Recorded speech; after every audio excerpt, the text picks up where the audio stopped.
جی السلام علیکم خواتین و حضرات، میں ہوں عرفان مرتضیٰ۔ پہلی آن لائن اردو کانفرنس جو کہ اردو رائٹر سوسائٹی شمالی امریکہ اور ادبی مرکز واشنگٹن ڈی سی کی جانب سے آرگنائز کی جا رہی ہے آن لائن۔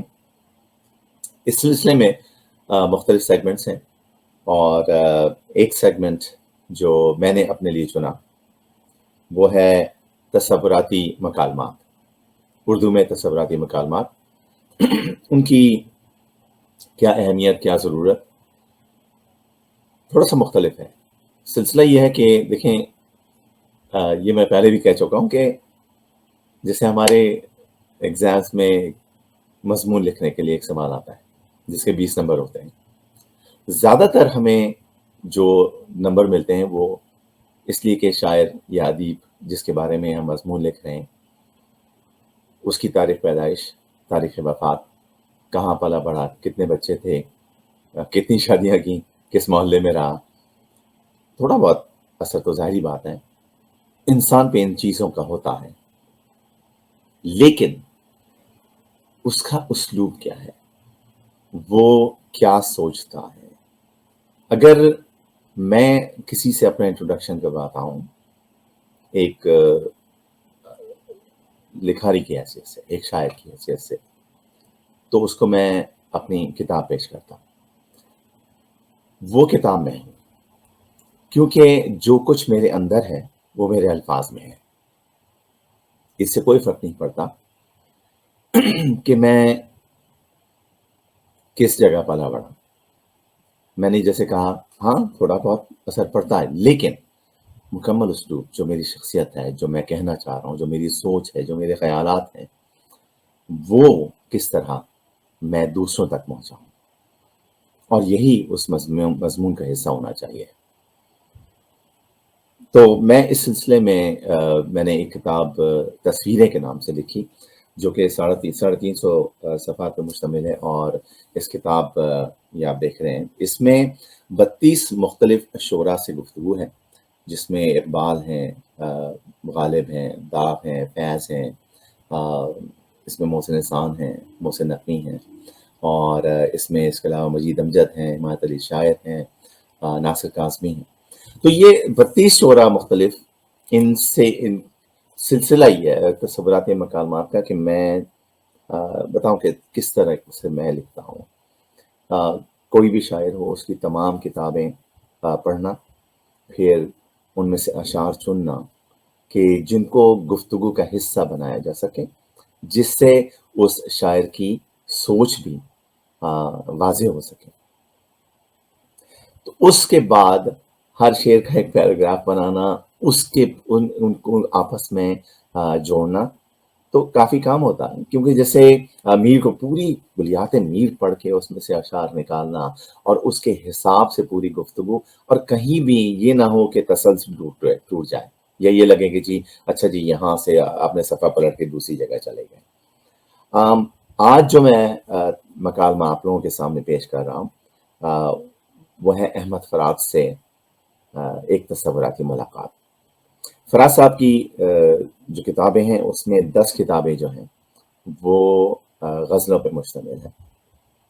ایک آدھ ٹکڑا میں نے ان کی نظم کا بھی لیا، لیکن شعر سخن آراستہ جو ان کی کلیات ہے وہ پوری پڑھ کے اس میں سے اشعار سلیکٹ کر کے، اور پھر اس کے بعد میں نے یہ تصوراتی طور پہ ان سے ایک ملاقات کی۔ وہ کہ میں نے احمد فراز صاحب کے ساتھ مشاعرے پڑھے، ان سے ملاقات رہی، لیکن تصوراتی مکالمہ میں یہ ہوتا ہے کہ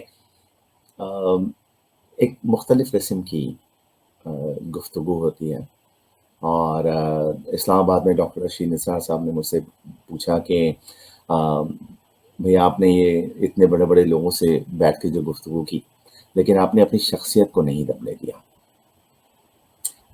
دو وجوہات ہیں، ایک تو یہ کہ اگر میں ان کے قدموں میں بیٹھ کے ان سے گفتگو کرتا تو شاید وہ سوالات نہ کر سکتا کہ جو میں نے پوچھے، ان کی ذاتی زندگی کے بارے میں، ان کی سوچ کے بارے میں، وہ یا ان سے کچھ بحث بھی ہوئی آپس میں، کچھ اختلافات بھی، اور اس کا جواب بھی میں نے ان کے اشعار میں ہی دیا، انہی کے ذریعے۔ تو دوسری چیز تو پھر کہنے لگے دوسری چیز یہ بھی ہے کہ مجھے امریکہ میں 36 سال ہو گئے۔ جب ہم یہاں آئے تھے تو دیکھیں یہاں کی جو زندگی ہوتی ہے نا، دور کے ڈھول سہانے والی بات تو ہے، لیکن ہاں بہت سی چیزیں اچھی ہیں یہاں پہ، کچھ چیزیں ایسی بھی ہوتی ہیں جن سے ہر ایک شخص کو گزرنا پڑتا ہے۔ تو جب ایک یلو پیجز آپ سمجھ لیں جو ٹیلی فون بک ہوتی ہے، وہ ہمارا تکیہ اور $4.5 کا ایک بلینکٹ ہمارے بدن پہ ہو اور ہم کارپیٹ پہ سو رہے ہوں، اس وقت پیسہ، نام، عہدہ، یہ ساری چیزیں بیمانی ہو جاتی ہیں۔ جو اصل چیز ہمیں ہوتی ہے کہ جو دوسرا شخص ہے اس نے ہمیں کس طرح ٹریٹ کیا ہے۔ امریکہ کی ایک بہت مشہور شاعرہ مایا انجلو، جن کا حال ہی میں انتقال ہوا، ان کا ایک قول ہے جس میں میں نے نظم بھی اس سے اخذ کی، اور اس میں انہوں نے یہی کہا ہے کہ لوگ یہ بھول جاتے ہیں کہ جی آپ نے کیا کہا ہے ان سے، کیا لکھا ہے ان کے بارے میں، کیا آپ نے ان کو پیسہ دیا، ان کی مدد کی، ان سے کیا بات کی، یہ سب چیزیں بھول جاتے ہیں۔ لیکن ایک چیز کبھی نہیں بھولتے کہ آپ کا ان کے ساتھ رویہ کیسا تھا۔ اچھا رویہ وہ بھی یاد رہتا ہے، اور برا رویہ تو بہت زیادہ یاد رہتا ہے۔ تو ہمیں بس یہ سوچنا چاہیے، اور تو اسی لیے جتنے بھی لوگوں سے میری گفتگو ہوئی وہ ایک میں یہ تو نہیں کہوں گا کہ برابری کے حساب سے، لیکن ایک ان کے ساتھ بیٹھ کے میں نے گفتگو کی ہے۔ تو میں آپ کے سامنے کل مکالمہ پیش کرتا ہوں، دیکھیں شاید آپ کو پسند آئے۔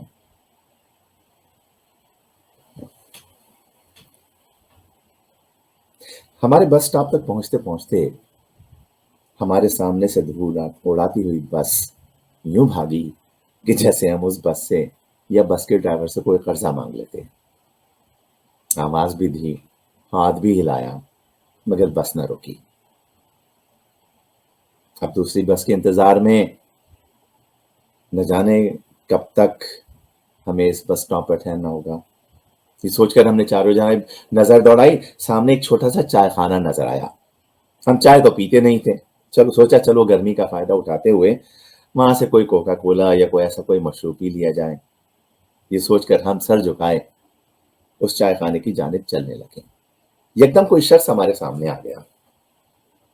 ہم نے جلدی سے دائیں جانب ہو کر اسے راستہ دینا چاہا، لیکن وہ بھی ہمیں راستہ دینے کے لیے اسی جانب ہو گیا۔ تھوڑی دیر کو یوں لگا جیسے ہم ایک دوسرے کو ڈاج دینے کی کوشش کر رہے ہیں۔ ہم نے نظر اٹھا کر دیکھا تو یقین ہی نہیں آیا، وہ اور کوئی نہیں، احمد فراز تھے۔ ایک عرصے کے بعد انہیں یوں اچانک اپنے سامنے دیکھ کر ہم سے کچھ کہا نہ گیا، بس انہیں دیکھتے رہ گئے۔ تو انہوں نے کہا، پھٹی پھٹی ہوئی آنکھوں سے یوں نہ دیکھ مجھے، تجھے تلاش ہے جس شخص کی عمر بھی گیا۔ ہم نے مسکرا کر سلام دعا کی اور کہا، معاف کیجیے گا ہم نے آپ کو پہچانا نہیں، آپ تو بالکل ہی بدل گئے۔ احمد فراز گویا ہوئے، میرے بدل جانے پہ تم کو حیرت کیوں ہے؟ میں نے یہ بہروپ تمہارے سنگ بھرا ہے۔ ہم نے ہنستے ہوئے ان کا حال دریافت کیا تو گویا ہوئے، مل گئے ہو تو چلو رسم زمانہ ہی صحیح، ورنہ اب پرسش احوال سے کیا ہوتا ہے۔ یہ منہ دیکھی محبت بھی خوب ہوتی ہے، آج ملے ہو تو حال بھی پوچھ رہے ہو، ورنہ تم سے یہ کبھی نہ ہوا کہ یہی کچھ سوچ کر کہ بہت دنوں سے نہیں ہے کچھ اس کی خیر خبر، چلو فراز کو اے یار چل کے دیکھتے ہیں۔ میں نے یہ شعر تم جیسے دوستوں کے لیے کہا تھا کہ آنکھ سے دور نہ ہو، دل سے اتر جائے گا، وقت کا کیا ہے، گزرتا ہے گزر جائے گا۔ ہم نے دھیمے سے لہجے میں سے کہا، ایسی بات نہیں ہے فراز صاحب، ہم نے تو آپ کے آفس بھی فون کیا تھا، آپ کے گھر بھی، گھر کے نمبر سے پتہ نہیں معلوم ہو کہ آپ اس گھر کو خیر بات کہہ چکے ہیں، آفس والوں نے بتایا کہ آپ کا ٹرانسفر ہو چکا ہے، آپ کسی اور شہر میں چلے گئے ہیں، کم سے کم آپ ہی فون کر کے ہمیں اپنے بارے میں یا نمبروں کی تبدیلی کی اطلاع تو دے دیتے ہیں۔ فراز نے مسکراتے ہوئے ہمارے کاندھے پر ہاتھ رکھا، بولے، جو بھی ملتا ہے ہم ہی سے وہ گلا کرتا ہے، کوئی تو صورت حالات خدا را جانے۔ تو پھر کہاں کہاں گھومتے رہتے آپ آج کل؟ ہم نے پوچھا۔ فراز نے کہا، اے یار خوش دیار، تجھے کیا خبر کہ میں کب سے اداسیوں کے گھنے جنگلوں میں ہوں، بس اب اسی شہر کو ٹھکانہ بنا لیا ہے۔ یہ اور بات ہے کہ اس شعر کے طور طریقے بہت ہی نرالے ہیں، کچھ سمجھ ہی نہیں آتا۔ میں شب کا بھی مجرم تھا، سحر کا بھی گنہگار، لوگوں مجھے اس شعر کے آداب سکھا دو۔ ہم نے انہیں چائے خانے میں چلنے کی دعوت دیتے ہوئے کہا آئیے وہاں چل کر بیٹھتے ہیں، کوشش کریں گے کہ آپ کا اس شعر سے تعارف کروا سکیں۔ وہ ہمارے ساتھ ساتھ چائے خانے میں آ گئے۔ ہم سائڈ پر رکھی میز کرسیوں پر بیٹھ گئے اور بیرے سے کوکا کولا اور فراز صاحب کے لیے چائے اور ساتھ میں کچھ کیک پیس لانے کے لیے کہا۔ فراز صاحب نے کھڑکی سے آسمان کی جانب دیکھتے ہوئے کہا بتا رہا ہے فضا کا ٹوٹ سناٹا، افق سے پھر کوئی آندھی اترنے والی ہے۔ پھر ہماری جانب دیکھتے ہوئے کہا میں کچھ مہینوں کے لیے اسلام آباد کے نوائی علاقے میں منتقل ہو گیا تھا، لیکن ایک دن بیٹھے بیٹھے خیال آیا یاد یاراں بہت آتی ہے مگر سوچتے ہیں اب وطن میں کوئی اپنا بھی رہا ہو کہ نہ ہو۔ یہ سوچ کر میں نے ایک نظم لکھی تھی اور ایک مشاعرے میں سنانے کے لیے یہی کہا تھا میری آنکھ دیکھ سکتی ہے تو مجھ پر ٹوٹ پڑا سارا شہر نابینا۔ شہر کی طرح وہاں بھی قدم قدم پہ ہوئے تلخ تجربے، پھر بھی ہمیں حیات کے غم کھینچنا ہے شہروں میں۔ ہم نے پوچھا اب ایسے کون سے تجربے ہو گئے فراز صاحب؟ ٹھنڈی آنکھ بھر کر فرمایا اب سچ کہیں تو یارو ہم کو خبر نہیں تھی بن جائے گا قیامت ایک واقعہ ذرا سا، کیونکہ جب بھی سوچتا ہوں تو ہر ایک نقش میں دنیا آباد، دیکھتا ہوں تو دکھائی نہیں دیتا کچھ بھی۔ ہم نے فوراً پوچھا لیکن ایسا ہوا کیا؟ ہماری بات سنی انسنی کرتے ہوئے فراز نے کہا تمہیں تو معلوم ہی ہے میرا یہی وتیرہ رہا ہے کہ جی میں جو آتی ہے کر گزرو کہیں ایسا نہ ہو کل پشیماں ہوں کہ کیوں دل کا کہا مانا نہیں۔ یہی سوچ کر میں نے بھی کیا قصد سفر کا کہ غزل میں غالب سے ترہتا ہے رہبت میرے آگے، لیکن کیا کہوں میر و غالب کیا کہ بن پائے نہیں فیض فراق، زام یہ تھا رومیو تار بن جائیں گے۔ بس اسی غصے سے میں نے خود سے کہا اب فراز آؤ چلیں اپنے قبیلے کی طرف، شاعری ترک کریں بوجھ اٹھانے لگ جائیں، کیونکہ آج تک آنکھوں میں چھپائے اشکوں کو ہونٹوں پہ وفا کے بول لیے، اس جشن میں شامل ہوں میں بھی نوحوں سے بھرا کش کھول لیے۔ کیونکہ ان سب چیزوں کا فائدہ ہی کیا ہے، لیکن پھر یہ سوچ کر خاموش ہو جاتا ہوں کہ فراز ملتے ہیں غم بھی نصیب والوں کو، ہر ایک ہاتھ کہاں یہ خزانے لگتے ہیں۔ اور پھر یہ بھی ہے کہ یہ سب پہلی بار تو ہوا نہیں، کیونکہ جس آگ سے جل اٹھا ہے جی اچانک پہلے بھی میرے سینے میں بیدار ہوئی تھی، جس کرب کی شدت سے میری روح نہ بے کل پہلے بھی میرے ذہن سے دو چار ہوئی تھی۔ یہ سوچ کر پھر نہ لکھنے کا ارادہ ترک کر دیا، سوچا آنکھوں کے تاکچوں میں جلا کر چراغ درد خونے جگر کو پھر سے سپرد قلم کرے۔ اور میں تو یہی سوچ لیا کہ اب دل پہ جو گزرے گی وہ بے ٹوک کہوں گا، اب میرے قلم میں کوئی زنجیر نہیں ہے، کیونکہ لوگوں کا کیا ہے انہیں تو کوئی نہ کوئی موضوع درکار ہوتا ہے۔ تم خود ہی سوچو ہم نہ ہوتے تو کسی اور کے چرچے ہوتے، خلقت شہر تو کہنے کو فسانے مانگے۔ اس سے پہلے کہ ہم کچھ کہتے ان کے سیل فون کی گھنٹی بجنے لگی۔ فراز نے فون اٹھایا، فون کے اسکرین پر فون کرنے والے کا نام دیکھ کر فون کا اسپیکر آن کر کے بنا کسی سلام دعا شکایتاً لہجے میں کہا اے زود فراموش کہاں تو ہے کہ تجھ سے میرے تو شب و روز ماہ و سال بنے ہیں۔ دوسری جانب انور خواجہ تھے۔ فراز نے انہیں بتایا کہ ہم بھی وہیں موجود ہیں۔ انور خواجہ ہمارے نئے اور فراز کے دیرینہ دوستوں میں شامل تھے۔ انور خواجہ نے فراز کو سلام کر کے ان سے حال دریافت کیا۔ فراز نے کہا تیرے مقتل بھی ہمیں سے آباد، ہم بھی زندہ ہیں دعا سے تیری۔ یار انور رنجشی صحیح دلی دکھانے کے لیے آپ پھر سے مجھے چھوڑ کے جانے کے لیے انور خواجہ بہت زور سے ہنسے اور فراز سے کہا نہ تو میں تمہیں چھوڑ کر کہیں گیا ہوں اور نہ ہی ہمارے مرازم کو ٹھیس پہنچی ہے۔ میں نے تو صرف تم سے یہ پوچھنے کے لیے فون کیا ہے کہ تمہیں محسن احسان کا نیا پتہ معلوم ہے کہ نہیں؟ فراز نے کہا مجھ سے کیا ڈوبنے والوں کا پتہ پوچھتے ہو، میں سمندر کا حوالہ نہ کنارے کی مثال۔ انور خواجہ نے کہا فراز یار اب محسن احسان کے بارے میں یوں تو نہ کہو، وہ تو اپنے یار دوست آدمی ہیں۔ فراز نے ہنستے ہوئے کہا بات دوستی کی نہیں حوصلے کی ہے، لازم نہیں کہ تو بھی میرا ہم خیال ہو، کیونکہ میری نظر میں دوست ہوتا نہیں ہے رات میں لانے والا، اور ویسے بھی وائس سے فراز اپنی بنی ہے نہ بنے گی، ہم اور طرح کے ہیں جناب اور طرح کے۔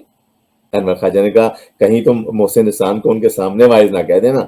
فراز نے کہا انور ٹھیک کہتے ہو، کبھی کبھی تو مجھے بھی اپنی آشفتہ مزاجی پہ ہنسی آتی ہے، دشمنی سنگ سے اور کانچ کا پیکر رکھنا، کیونکہ محسن انسان کے ساتھ سلگتے سوچتے ویران موسموں کی طرح کڑا تھا عہد جوانی مگر گزر بھی گیا۔ انور خواجہ نے ہنس کر فراز کو چھیڑنے کے لیے کہا، میں بھی محسن حسن کو فون کر کے نا تمہاری شکایتیں کرتا ہوں۔ انور خواجہ کی بات سن کر فراز جلدی سے بولے، بس اتنا فرق ہے یوسف میں اور مجھ میں فراز، کہ اس کو غیر مجھے یار بیچ دیتے ہیں۔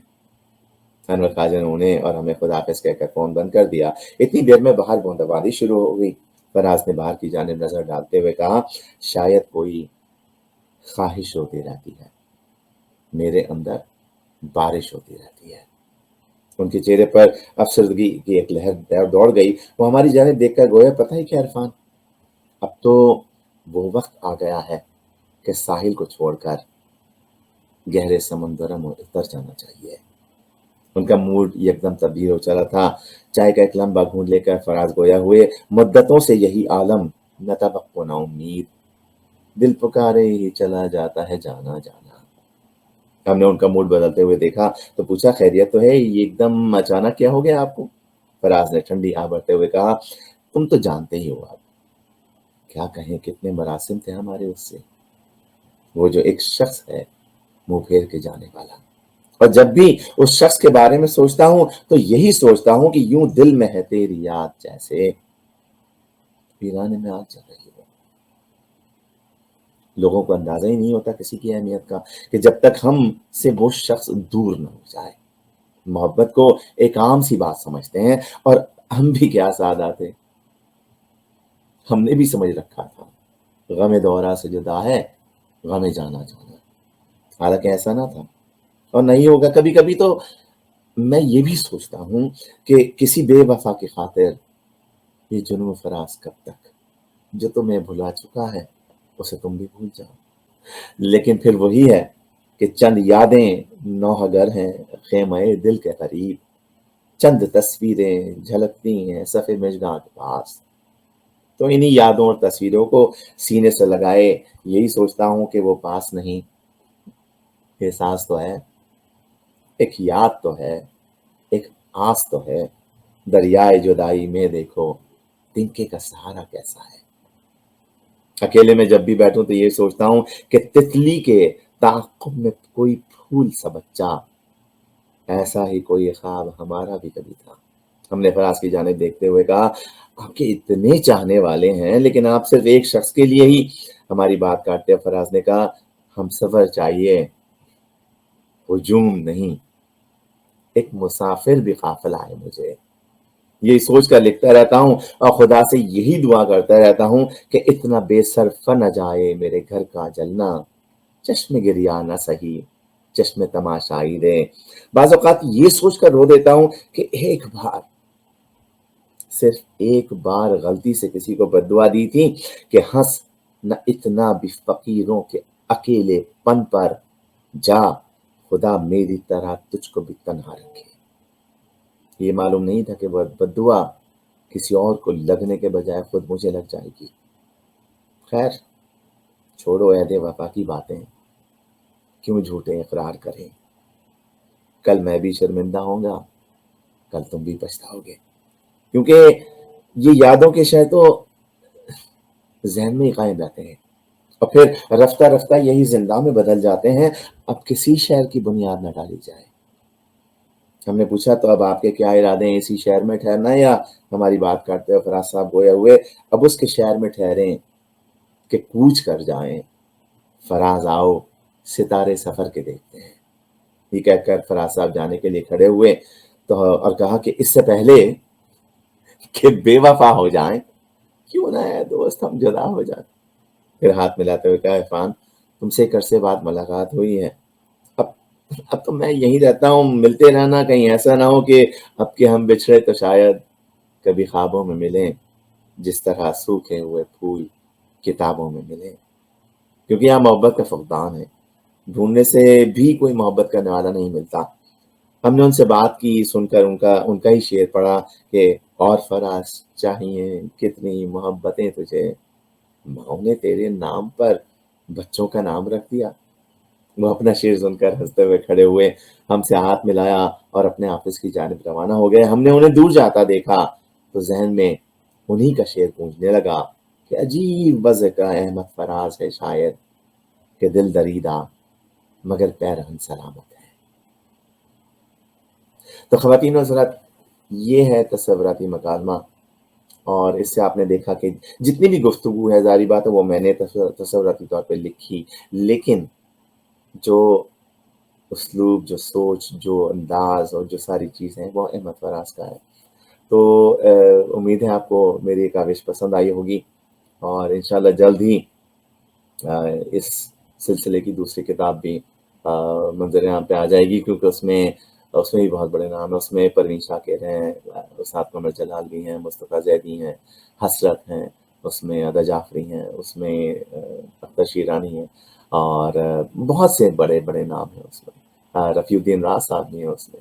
تو انشاءاللہ آپ کو پسند آئے گی، اور امید ہے کہ یہ اردو کانفرنس آن لائن جو ہو رہی ہے یہ چلتی رہے اور کامیابی سے چلے، اور امید ہے کہ آپ لوگ بھی اس پہ کامنٹس دیں گے، ہمیں بتائیں گے کہ یہ کانفرنس آپ کو کیسی لگی، اس میں جو ہم امپروومنٹ کر سکتے ہیں یا جو بھی چیزیں ہیں اس سے ہمیں ضرور اپنی آرا سے نوازیے گا۔ بہت بہت شکریہ۔ اللہ حافظ۔